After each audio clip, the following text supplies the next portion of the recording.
Hello, everyone. Before we get into the latest events, I want to direct your attention to two articles, different sources. I don't use Washington Post a whole lot anymore because it had basically sold out, but occasionally they still manage to post something worthwhile. And this is one of them. What Bucha taught me about Ukraine's will to fight. Reveal why Ukrainians won't trade land for peace. I suggest you read this. We talked about Bucha and Irpin massacres in the past, and I think it might be interesting, specifically for my American viewers, to see this from the perspective of what has been done to Ukraine. Because this is a good reminder. Another one is this piece on the Ukrainian website, Kyiv Post, talking about the overall impact of this on European security. And again, this is the topic we have covered in the past, and I always invited you to pull up a map and see where the borders lie and where the risks are coming from. And in this particular case, the message comes from the Baltic leaders. We already know that the Baltic states have been very, very outspoken supporters of Ukraine for a variety of reasons, and one of them, not the least one, being that of having a common enemy in Russia. But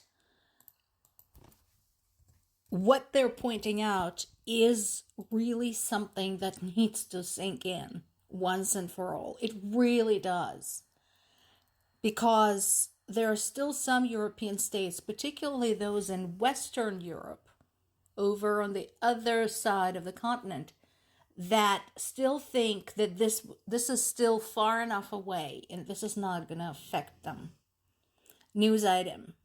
Yes, it will. It's just a matter of time. It's not a matter of if, it is a matter of when. And I think, again, it is worth listening to both Ukrainian leaders and the leaders of the countries that have front row seats to this war, including the Baltics, Romania, Poland. Now, on to today's summary. Guardian has a good one today. So, before everybody loses their shit and starts yelling that Ukrainians are killing Russian civilians, I once again would like to respectfully point out that when Russians release these things saying, oh, civilians are killed here, civilians are killed there, notice the rhetoric. They say, they never present any proof.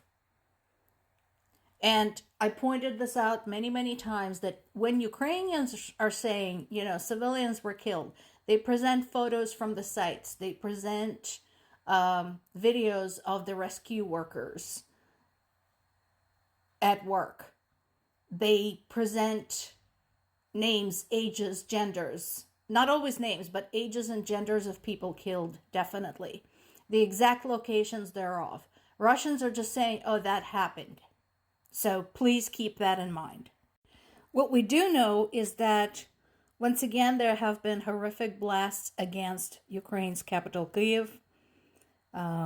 There have been casualties. And once again, there have been ongoing strikes outside Kyiv on multiple regions. Dnipropetrovsk, Sumy, the Donetsk region, the occupied areas. And so we know, we have confirmation from the Ukrainian side that people died there and people were wounded there.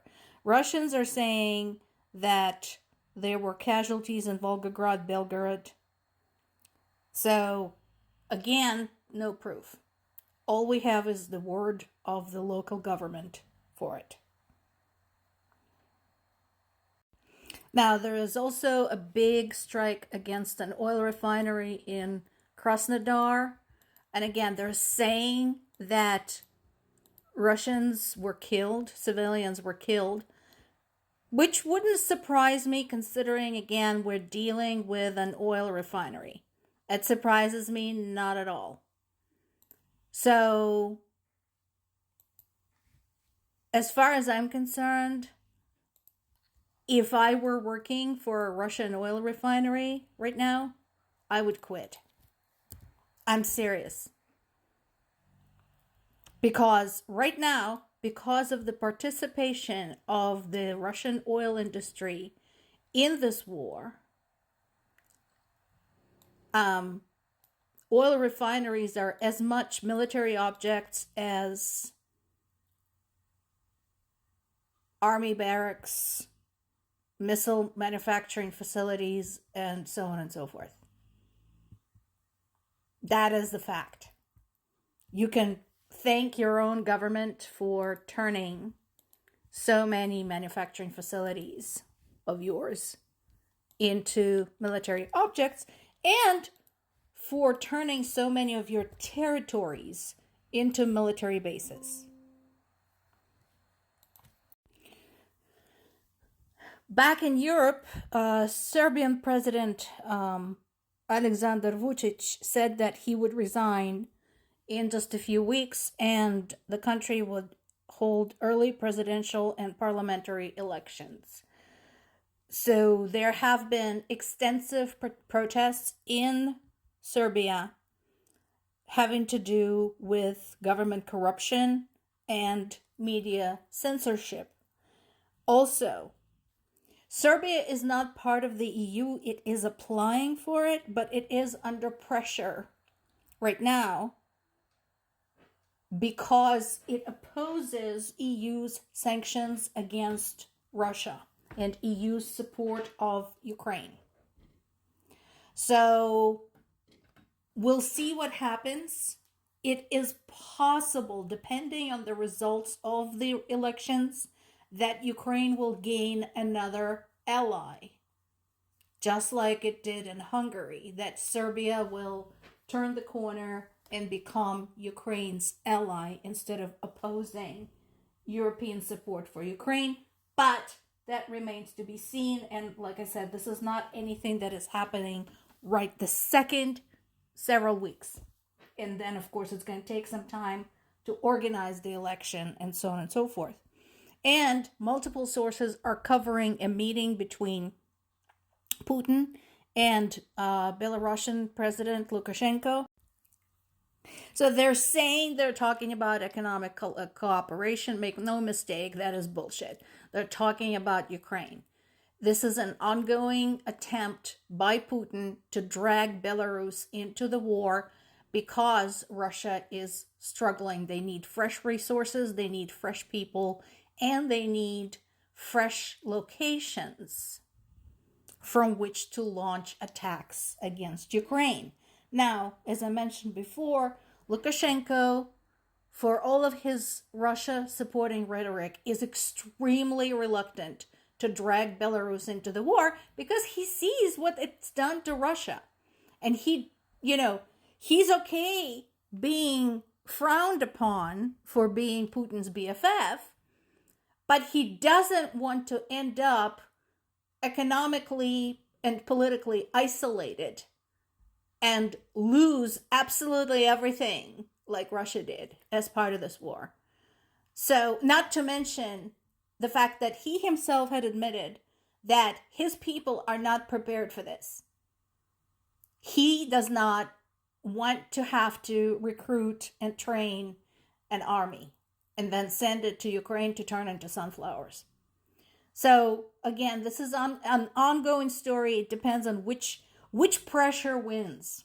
We'll have to see. More to come.